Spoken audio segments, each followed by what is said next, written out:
Welcome back to Lamb's Cryptoverse. Today I want to discuss retail sales, which came out this morning, July 15th. What I want to talk to you about is not the actual number and a deep analysis of it. It's how you got to keep your eye on the ball. Like, what's your framework? What do you think the future is? Because the problem is people watch the news every day, right? Or from morning to night, they watch the news. They're news junkies. And then it'll say, like, labor report is strong. That's really good. And CPI is too high. That's bad. And you get one news feed after the other, and you don't really have a framework of where we were, where we are, and where we're going.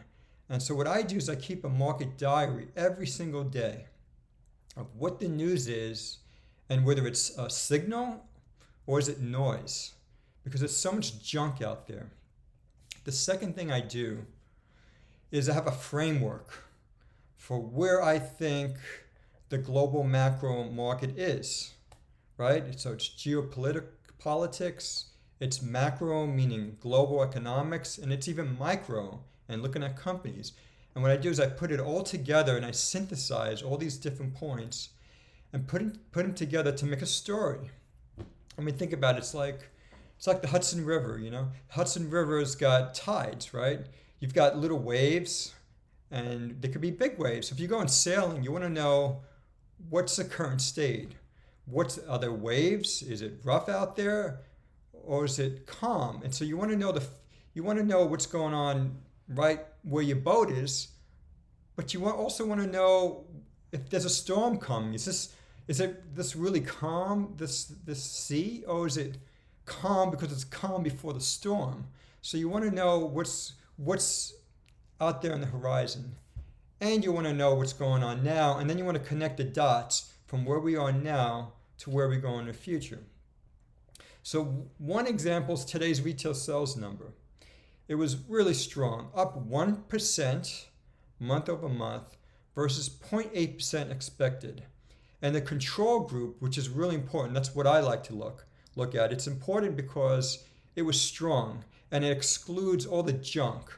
In this month's report, that junk is gasoline sales, right? Energy and gasoline is influencing every economic report. So you have to look at it, include it, but also exclude it and see how it affected the actual data point. And in this case, if you exclude all the volatile stuff like energy and gasoline sales, you still get a very strong number of 0.8% growth for retail sales. That was triple what was expected. So how would the market react? Well, typically, when you have strong economic data or strong CPI inflation data, it's bad for the market. It means higher rates. But the market actually went up a lot today. It's up over 2% as I speak. And here's where you need to be careful. I think the news media is just looking for some news to attach to the market move. So really, I think the market, and I said this earlier in my other videos, I think the market was set up to rise on any tidbit of good news. And there hasn't been any good news until this. And so the market went up. But really, and this goes back to our framework, we need to connect the retail sales data with the labor report data, the CPI data, the PPI data, and New York's Empire State Index. All that data, including today's data, are saying that we're going to get higher rates. And so today the market rose because investors were not worried about recession. There have been some talk, some stories, some narrative about a recession coming. And now that narrative of recession has subsided. And you've even seen bank earnings doing great. Citicorp stock is up over 14% as we speak. But that doesn't mean there isn't a recession coming. I think the opposite. No matter what happens, the Federal Reserve is going to tighten rates and increase liquidity, I should say. So let's talk about it like this. I think if the economic reports were weak, the Fed would still keep tightening, but at a lesser rate. If they're strong or the CPI is strong, which it was, it's going to tighten rates at a higher rate. And as you know, yesterday, 2 days ago, the CME expectations finder, it's called Fed Funds Finder, futures finders, was expecting 100%, over 50% probability of a 100 basis point rate increase. Now it's gone down again to 75 basis points of rate increases for the next meeting on July 26th, 27th. But here's the point.